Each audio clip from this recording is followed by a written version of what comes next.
Imagina que pudieras tocar tu propio cerebro. Uf, suena un poco macabro, la verdad.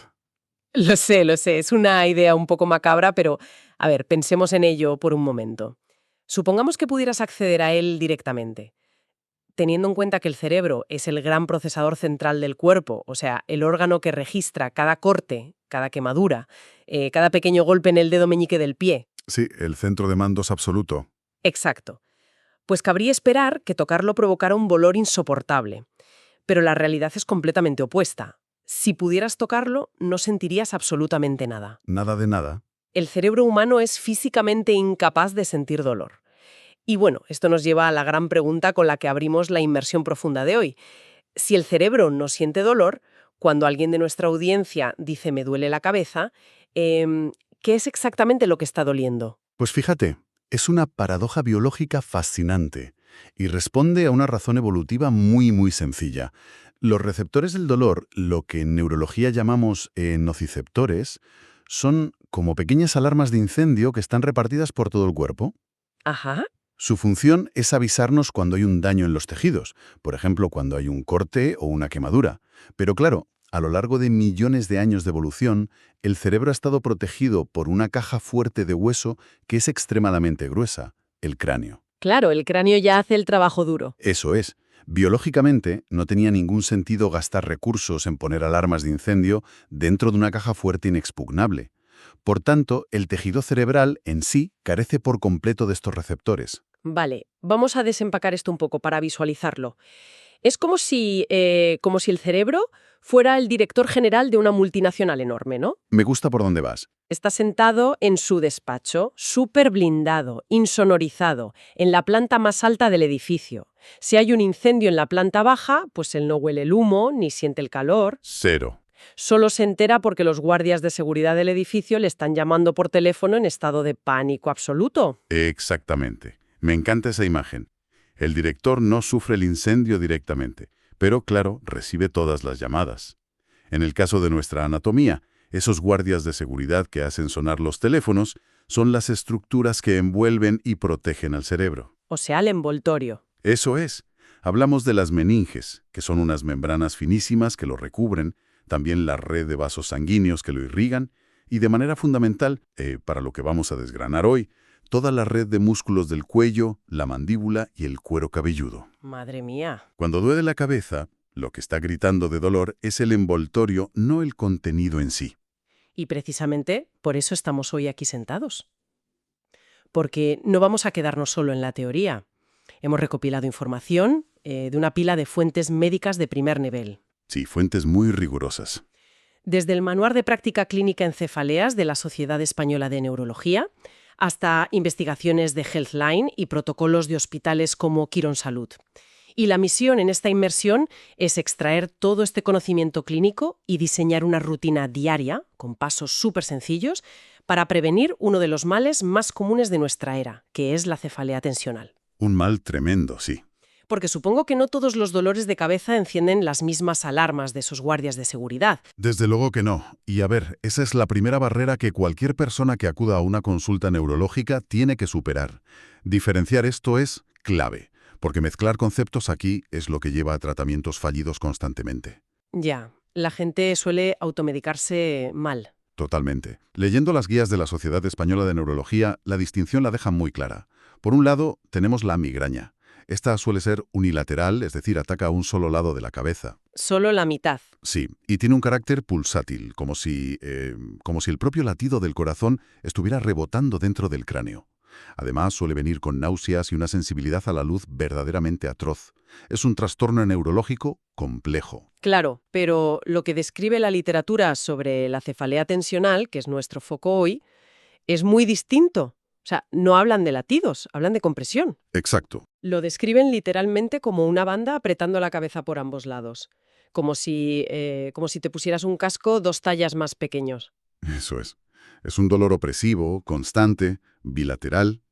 Y a diferencia de la migraña, que tiene desencadenantes neurológicos profundos, la cefalea tensional es casi siempre una respuesta mecánica y ambiental. Ambiental, claro. Sí. Es el resultado del estrés sostenido, de las malas posturas y de la fatiga muscular crónica. Los músculos de la cabeza y el cuello se tensan tanto que acaban enviando esas señales de auxilio al director general. Vale.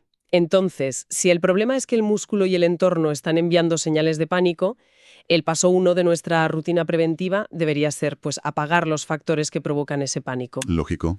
Y revisando la documentación, yo me he quedado perpleja, sinceramente, por lo ridículamente sencillo que suena esto. A ver, cuéntame. Antes de hablar de pastillas, de estiramientos o de nada complejo, las fuentes insisten en un cimiento metabólico súper básico, que es beber agua. Ah, sí, la hidratación. Pero ojo con esto, porque no lo dicen de forma genérica tipo «hay que beber agua por salud». Explican que la deshidratación crónica literalmente encoge el cerebro. ¿Cómo es eso posible físicamente? Suena súper drástico, pero en realidad es pura física de fluidos. A ver, el cerebro no está simplemente posado sobre la base del cráneo, tocando el hueso, está flotando en líquido cefalorraquídeo. Como en una piscina. Exacto, una piscina que lo protege de los impactos. Cuando el cuerpo sufre una deshidratación, aunque sea leve, el volumen general de agua en el organismo disminuye, y por tanto, el cerebro pierde una fracción minúscula de su volumen. Madre mía. Al perder ese volumen, se retrae un poco, se encoge ligeramente y tira de las meninges. ¿Recuerdas esas membranas de las que hablábamos antes? Sí, las que envuelven el cerebro. Pues funcionan como anclajes. Y las meninges, como dijimos, están repletas de esos receptores de dolor. O sea, no es solo que al cuerpo le falte agua a nivel químico para funcionar bien, es que hay una atracción física, un tirón mecánico literal sobre las membranas del cerebro. Tal cual. Es un problema mecánico que está causado por un déficit químico. Pero bueno, la buena noticia, según los estudios que acompañan estas guías clínicas, es que revertir esto es muy rápido. ¿Ah, sí? ¿Cuánto tarda? Pues beber agua puede empezar a aliviar esos síntomas en una ventana de 30 minutos a un par de horas. ¡Qué locura! Y ojo, además de la hidratación, el metabolismo celular necesita otras herramientas, como el magnesio y las vitaminas del grupo B. Son fundamentales para sintetizar neurotransmisores. Claro, el alimento del sistema nervioso. Exacto. Sin esos nutrientes, el sistema nervioso se vuelve hiperreactivo. Es, volviendo a las analogías, como tener la alarma antiincendios configurada tan sensible que salta con el humo de una simple tostada. Entendido. Agua y nutrientes para que no salque la alarma por nada. Pero, a ver, aquí es donde tengo que hacer de abogada del diablo. Adelante. Repasando las guías, me he encontrado con una contradicción enorme respecto a un tema muy delicado para quienes nos escuchan, el café. Uy, el café. El gran dilema. Es que, por un lado, leo que la cafeína se usa en medicamentos para aliviar el dolor, pero luego, un par de párrafos más abajo en la misma guía, advierten que es una de las principales causas de las cefaleas tensionales. Entonces, ¿en qué quedamos? ¿Ayuda o nos perjudica? Pues es una gran pregunta, y la respuesta es que ambas cosas. La cafeína es, farmacológicamente hablando, un arma de doble filo. Funciona como un potente vasoconstrictor. Que estrecha los vasos sanguíneos, ¿no? Exacto, los estrecha. Durante un episodio de dolor de cabeza, donde suele haber inflamación y los vasos están dilatados, ese estrechamiento repentino que provoca el café alivia la presión física. Ah, claro, hay menos presión bombeando. Eso es. Por eso muchísimos medicamentos para el dolor llevan cafeína añadida, porque además ayuda a que el intestino absorba antes analgésicos como el ibuprofeno o el paracetamol. Vale, hasta ahí bien. Parece el remedio perfecto, la verdad. Ya, pero el problema viene cuando analizamos el hábito diario a largo plazo. El cuerpo humano es increíblemente adaptable. Si alguien consume grandes cantidades de café todos los días, su cuerpo se acostumbra a vivir con los vasos sanguíneos artificialmente constreñidos. Vale, se adaptan a ese tamaño más estrecho. Exacto. Entonces, ¿qué ocurre el fin de semana? Cuando esa persona no trabaja, duerme hasta más tarde y de repente se salta su café de las 7 de esa mañana. Ostras, claro. Que se produce un síndrome de abstinencia, imagino. Y no uno cualquiera. Al faltar la dosis habitual de cafeína, esos vasos sanguíneos que llevaban días o semanas comprimidos por el café experimentan una dilatación masiva de rebote. ¿Se expanden de golpe? Se expanden de golpe. El torrente sanguíneo presiona violentamente las paredes de los vasos y eso activa inmediatamente los nociceptores, los guardias de seguridad. Madre mía. El dolor de cabeza del fin de semana explicado. Por eso las guías de la Sociedad Española de Neurología son tan estrictas recomendando un tope. Sugieran encarecidamente no superar los 200 miligramos de cafeína al día. ¿Que viene a ser que un par de tazas normales? Más o menos, sí. Un par de tazas al día para evitar este ciclo de dependencia y rebote inflamatorio. Vale. Pues apuntamos el límite de los 200 miligramos. Pero pasemos a otro de los grandes factores ambientales que encienden estas alarmas. Porque para quienes nos escuchan desde una oficina, el entorno no es solo lo que se bebe, es lo que se percibe. El entorno sensorial es clave, sí. Las pantallas son el sospechoso habitual, todos lo sabemos. Sabemos que mirar un monitor durante 8 horas tensa muchísimo la musculatura periocular y de ahí la famosa regla de apartar la vista cada 20 minutos. Sí, la fatiga visual. Pero lo que me ha dejado helada, sinceramente, es un estudio de Healthline realizado a 400 personas con cefaleas crónicas. Revelaba que el aire de la oficina puede ser el gran culpable. Específicamente, los olores. Fíjate, es un desencadenante súper menospreciado en el día a día, pero tiene muchísima evidencia clínica detrás. ¿Pero por qué un olor te da dolor de cabeza? Porque el sistema olfativo está conectado casi directamente con las áreas más primitivas del cerebro y, muy importante, con el nervio trigémino. El trigémino. Me suena muchísimo. Es una de las principales autopistas del dolor facial y craneal. Estar expuesto a olores muy intensos, como por ejemplo el perfume fuerte de un compañero de trabajo, productos de limpieza industrial que se usan en oficinas o incluso ciertos ambientadores sintéticos. Uf, los ambientadores de baño. Exacto. Todo eso puede sobreestimular este nervio y desencadenar una tensión muscular generalizada como un reflejo puramente defensivo. Es decir, que ventilar el espacio de trabajo o abrir una ventana no es solo una cuestión de confort para que huela bien, es literalmente una medida médica preventiva. Totalmente preventiva, sí. De acuerdo, vamos a recapitular porque tenemos el paso 1 cubierto. Nos mantenemos hidratados para que el cerebro no tire de las meninges, limitamos el café a un máximo de 2 tazas para evitar el rebote, descansamos la vista de las pantallas y evitamos la sobrecarga sensorial y los olores fuertes en la oficina. Unos cimientos excelentes. Pero a ver, supongamos que cualquier persona en nuestra audiencia hace todo eso a rajatabla y, sin embargo, el estrés aprieta y la tensión se acumula de todos modos. Suele pasar. Pasemos entonces al paso 2, que es verdaderamente el núcleo de nuestra inmersión profunda de hoy, la intervención mecánica. ¿Qué hacemos con esos músculos que ya están petrificados? Aquí hay que tener mucho cuidado, porque no cualquier tipo de ejercicio sirve. Leyendo los manuales clínicos con detenimiento, siempre, y digo siempre, se hace hincapié en la etiología, es decir, el origen biológico del problema. Claro, el por qué duele. Si habláramos de migrañas crónicas, la recomendación estándar prescribiría ejercicio aeróbico regular, como salir a correr o hacer 40 minutos de bicicleta estática 3 veces por semana. ¿Y por qué para la migraña sí? Porque mejora el flujo sanguíneo global, regula neurotransmisores y reduce la inflamación general del cuerpo. Ya, pero intuyo que salir a correr a la calle no soluciona una cefalea tensional si tienes el cuello duro como una tabla de madera. Exactamente. De hecho, puede empeorarla por los impactos de la zancada. En la cefalea tensional, el origen es pura y exclusivamente musculoesquelético. Todo mecánico. Sí, la solución real requiere entrenamiento de fuerza específico y reeducación postural de toda la zona craneocervical. Vale, y precisamente para eso tengo aquí delante un protocolo maravilloso que hemos extraído de las guías de Laboratorio Chile.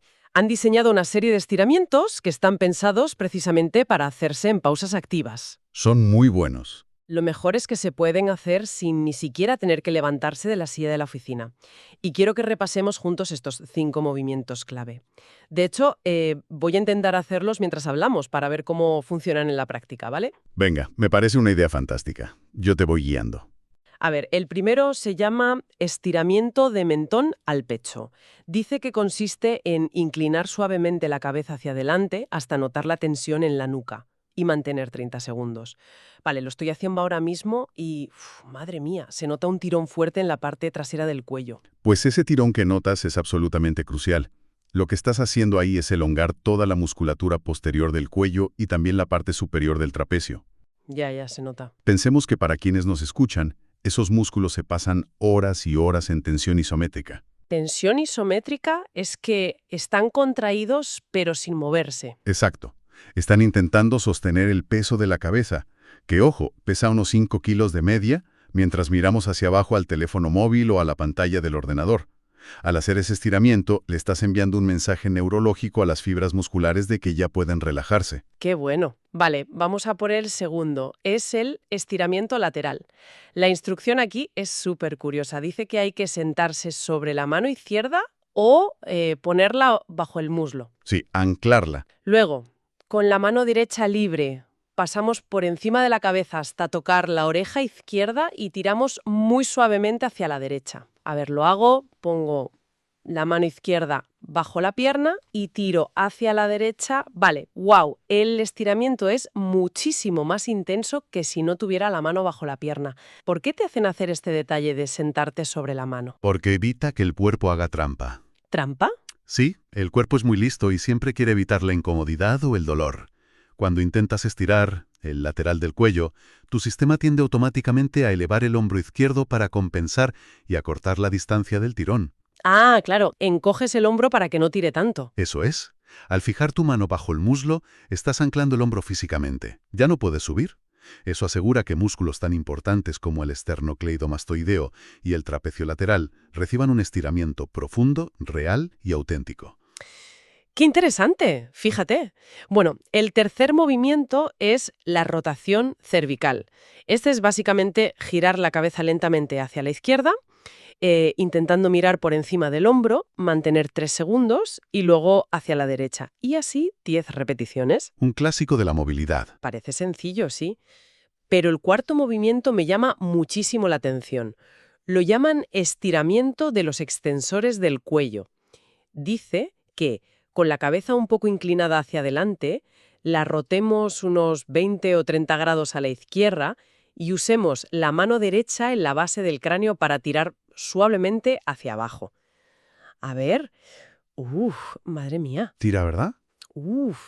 Esto tira de una zona súper profunda, justo debajo del hueso del cráneo. Pues ese es sin ninguna duda uno de los movimientos preventivos más importantes de toda la rutina. ¿Estás apuntando directamente a la musculatura suboccipital? Suboccipital, vale. Son unos músculos pequeñísimos que están en la mismísima base del cráneo. Y debido a esa postura típica de estar acercando la cara al monitor del ordenador, acumulan una tensión verdaderamente salvaje. O sea, los forzamos todo el día. Sin parar. Y aquí es donde entra un concepto fundamental de toda esta literatura neurológica. Hablo de los puntos gatillo miofasciales, o en inglés, los trigger points. ¡Ay! He escuchado ese término 1000 veces a fisioterapeutas y masajistas. Pero a ver, ¿qué es exactamente un punto gatillo a nivel biológico? ¿Es un nudo literal en la carne? A ver, no hay un nudo físico como si ataras una cuerda, pero biológicamente el efecto es muy parecido. Imagina que las fibras musculares son como pequeños engranajes que se deslizan unos sobre otros para contraer y relajar el músculo. ¿Vale? Cuando mantienes una mala postura durante horas y horas, una sección pequeñita de esas fibras se queda atascada, bloqueada en la posición de contracción. No sabe cómo soltarse. Se queda engarrotada. Exacto. Y el gran problema es que al estar contraídas permanentemente, esas fibras aplastan los diminutos vasos capilares que las alimentan de sangre. Ah, claro, hacen presión sobre las venitas. Eso corta el flujo de sangre y, lo más grave, el oxígeno a esa pequeñísima porción de músculo. O sea que esa parte del músculo, literalmente, se está asfixiando por su propia fuerza. Literalmente. Y al quedarse sin oxígeno, el metabolismo falla y se acumulan desechos metabólicos, como por ejemplo el ácido láctico. Como cuando haces pesas. Eso es. Ese entorno tóxico y ácido irrita muchísimo a las terminaciones nerviosas locales, que empiezan a gritar de dolor. Lo curioso y lo peligroso de los puntos gatillos suboccipitales es que el dolor no se queda localizado en la nuca, se irradia. Viaja por la cabeza. Sí, viaja por encima del cráneo y normalmente se siente como una presión insoportable en la frente o incluso detrás de los ojos. Madre mía, la típica cefalea tensional. Exacto, pues al hacer ese cuarto estiramiento que acabas de probar, estás forzando mecánicamente la elongación de esas fibras rebeldes, permitiendo que la sangre y el oxígeno vuelvan a entrar, y por tanto desactivando la alarma tóxica. Es literalmente como desatascar una tubería para que vuelva a circular el agua limpia. ¡Qué pasada! Y bueno, para terminar la rutina del paso 2, el quinto ejercicio es el más simple de todos. Son 5 grandes rotaciones de hombros hacia adelante y 5 hacia atrás. Para liberar toda la tensión de la espalda alta y la caja torácica, fundamental. Exacto. A ver, es una rutina que no lleva más de 3 minutos, se puede hacer en la silla, pero entiendo que la constancia aquí es la clave absoluta. Si no se hace a diario, no sirve de mucho. Claro. Ahora bien, vamos a ponernos en el peor de los escenarios posibles.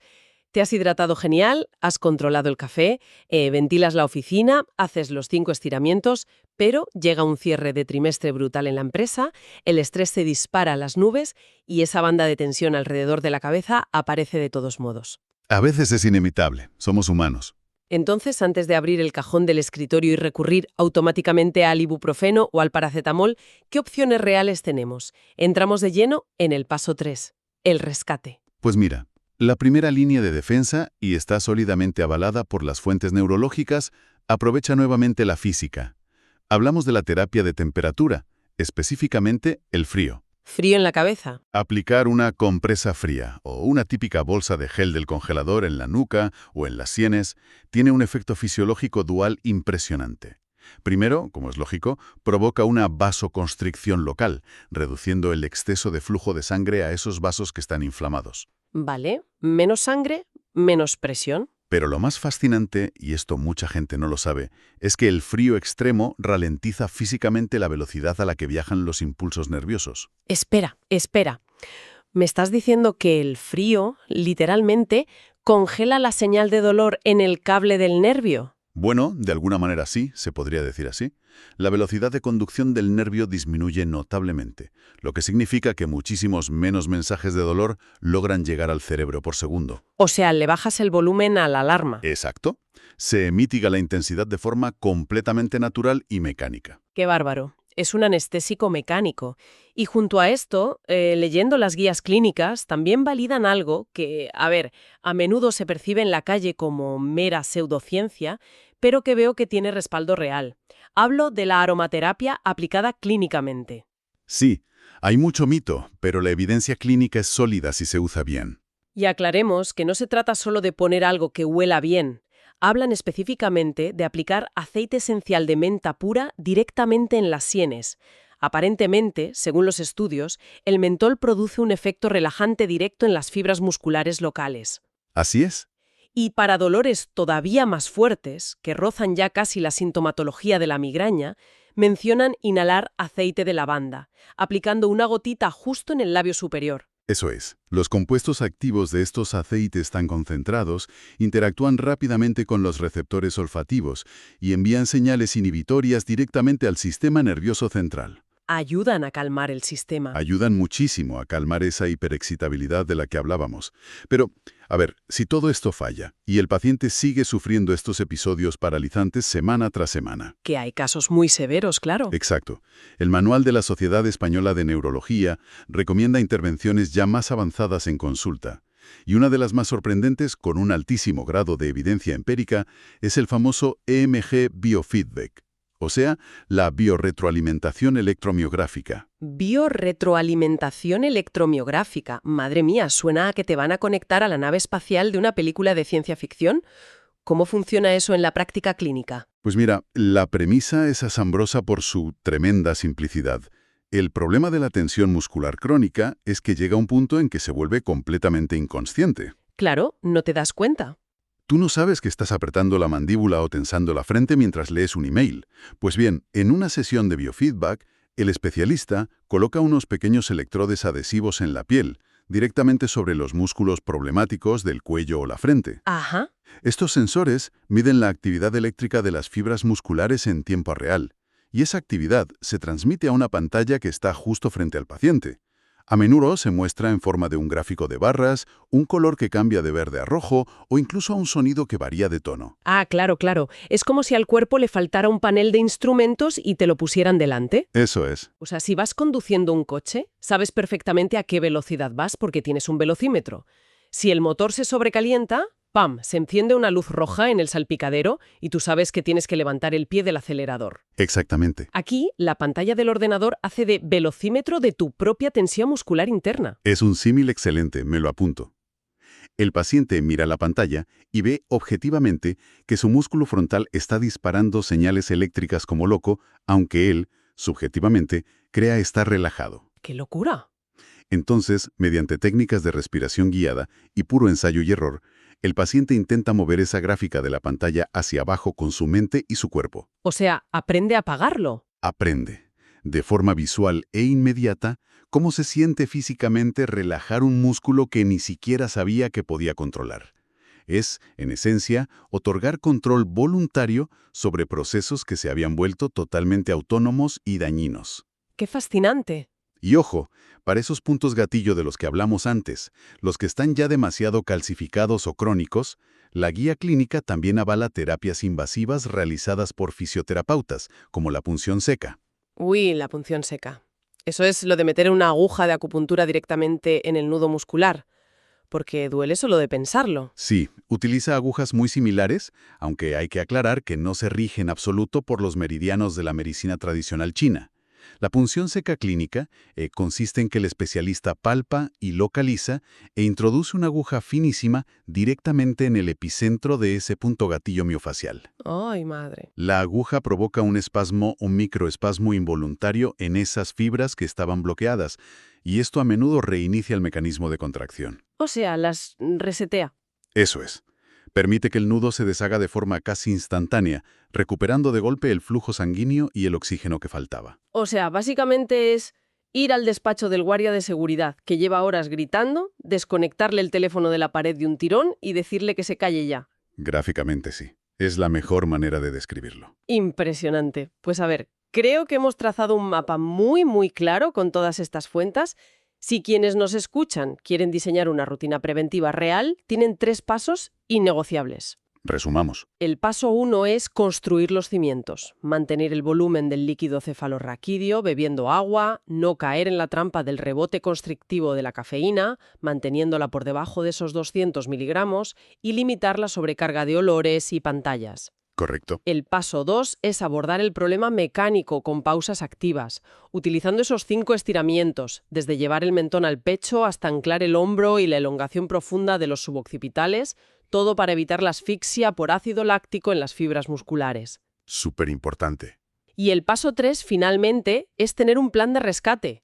Un plan que pase por el efecto anestésico del frío, el mentol, y si es necesario y la cosa es crónica, pues acudir a terapias clínicas como el biofeedback o la fisioterapia con punción seca. Ese es el protocolo perfecto.